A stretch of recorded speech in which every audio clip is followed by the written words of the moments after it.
미취학 혹은 초등학생 아이가 있는 집이라면 꼭 하나쯤은 걸려있는 사진이 있습니다. 하늘 높이 발을 뻗은 태권 동작을 취한 아이들의 모습을 찍은 사진인데요. 그런데 우리에겐 일상인 한국의 전통 무예가 남아공에선 모든 이들에게 희망이 되어주고 있다는 사실을 알고 계셨나요? 자세한 내용 살펴보도록 하겠습니다. 2020년도 도쿄올림픽에서 태권도 종목 참가국은 난민팀을 포함해 총 61개국이었습니다. 개막식에는 10명 이상의 태권도 선수가 기수로 참여하기도 했죠. 그만큼 많은 나라가 태권도를 배우고 있습니다. 실제로 세계 태권도 연맹 가입국은 211개국으로 이는 국제축구연맹 가입국인 211개국과 함께 가입국이 가장 많은 스포츠라고 할 수 있습니다. 그렇다면 왜 이처럼 수많은 국가들이 한국의 태권도에 열광하고 있는 것일까요? 태권도가 세계화를 이룰 수 있던 데에는 진입장벽이 낮다는 점이 크게 작용하였습니다. 말 그대로 운동할 때 비싼 장비가 필요하지 않다는 것입니다. 때문에 경제 수준이 높고 낮음에 상관없이 어느 나라든지 쉽게 즐길 수 있는 것이죠. 도쿄올림픽 때도 뉴욕타임스에서는 태권도는 모든 올림픽 종목 중 가장 관대한 스포츠라 평가했는데요. 국제 스포츠계에서 소외됐던 국가들이 올림픽 시상대에 오를 수 있는 희망을 준 유일한 종목이라 설명하기도 했습니다. 실제로 태권도는 2016 리우올림픽에서 코트디부아르와 요르단에 최초로 올림픽 금메달을 안겨주었고 아직까지도 유일한 메달로 기록되고 있습니다.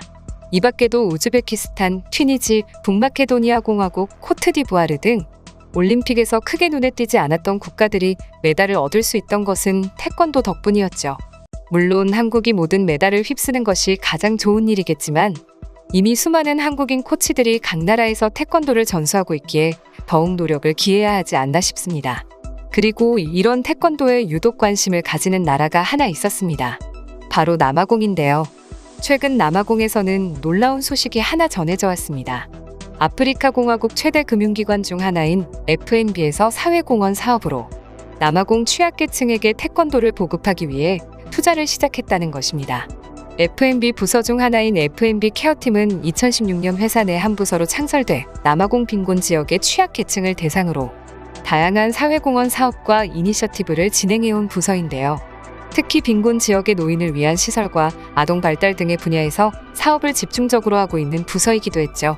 그중 아이들을 위한 ECD 프로그램은 빈곤 지역의 아동들에게 영양, 교육, 안전을 제공해 추후 이러한 문제로 사회적 비용이 발생하는 것을 미연에 방지하고자 하는 의도에서 시작되었는데요. 이 프로그램의 핵심 전략이 바로 태권도 보급 사업이었습니다. 이를 위해 현재 빈곤 지역에 위치한 3곳의 유치원 및 FNB 케어팀 직원을 대상으로 FNB 센터 한 곳에서 태권도 보급 파일럿 프로그램을 진행하고 있다 하는데요.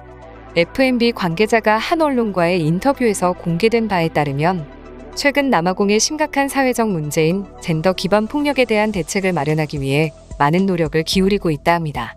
특히 빈곤 지역에서 여성들은 젠더 기반 폭력의 피해자가 되고 있으며 우리는 이를 위한 방책을 마련해야 했었죠. 물론 핸드폰 어플리케이션 등을 통해 긴급 호출 등의 시스템 등이 이미 존재하지만 무엇보다 폭력에 대해 직접적으로 대응할 수 있는 방안이 시급하다고 느낀 것입니다. 사실 관계자의 말처럼 외부의 도움을 받기 전에 스스로 방어할 수 있는 것이 가장 좋은 대책일 텐데요. 그리고 수많은 논의 끝에 결정한 것이 바로 한국의 태권도였습니다. 특별히 태권도를 선택한 이유에 대해 묻자 관계자는 태권도는 한국의 전통 무술이라고 알고 있는데 다른 무술과는 달리 방어를 강조하고 절제, 자아 존중, 예절 등 정신적인 수련의 장점이 있습니다. 라며 여성이 태권도를 배운다면 자신을 방어할 수 있을 뿐만 아니라 자녀를 보호하고 교육하는 데에도 효과적일 것이라 판단했다고 합니다. 태권도가 도입되자 반응 역시 뜨거웠는데요. 시작한 지 한 달 남짓 되었는데도 불구하고 지원을 하는 시민들이 많았으며 현재는 지역별로 약 25에서 10명 정도가 태권도를 배우고 있는데 모두가 열정적인 모습을 보여준다고 합니다. 한 외국인 여성은 태권도를 배우면서 무엇보다 정신이 건강해지는 것을 느꼈습니다. 나에 대해 진지하게 돌아보게 되었어요. 라며 극찬을 아끼지 않았죠. 사실 태권도는 이전부터 남아공에 큰 영향을 끼치고 있었는데요.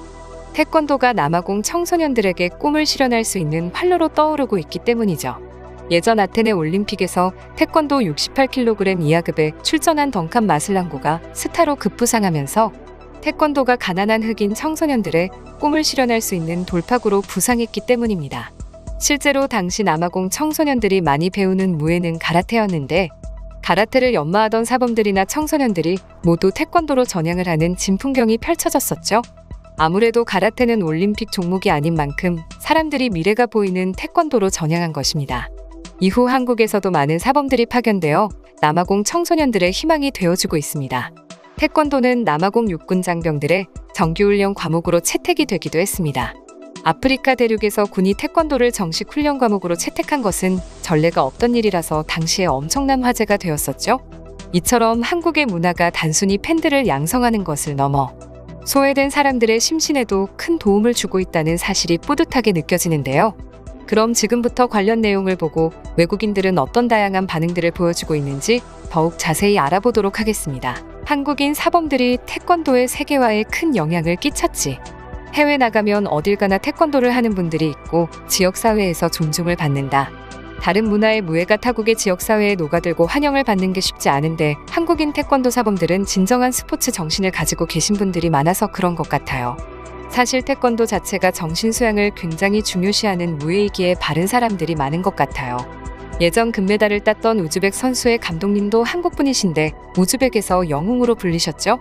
한국 입장에서는 한국 선수가 계속 금메달 따면 당연히 좋겠지만 오히려 전 세계 태권도 선수들의 수준이 평준화되면서 올림픽에서 자기들도 금메달 딸 수 있다는 기대감이 생겨 오히려 전 세계적으로 태권도 부흥에 도움이 되지 않을까 싶다. 태권도만큼 올림픽 취지에 맞고 메달 결과도 값진 종목이 없죠.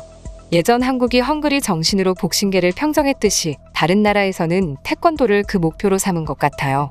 특히나 요즘 한류는 아프리카에도 퍼져 있으니 한류를 좋아하는 여성들이 많아 거부감 없이 많은 여성들이 태권도를 배울 수 있겠네요. 맞아요. 좋은 아이디어라고 생각해요.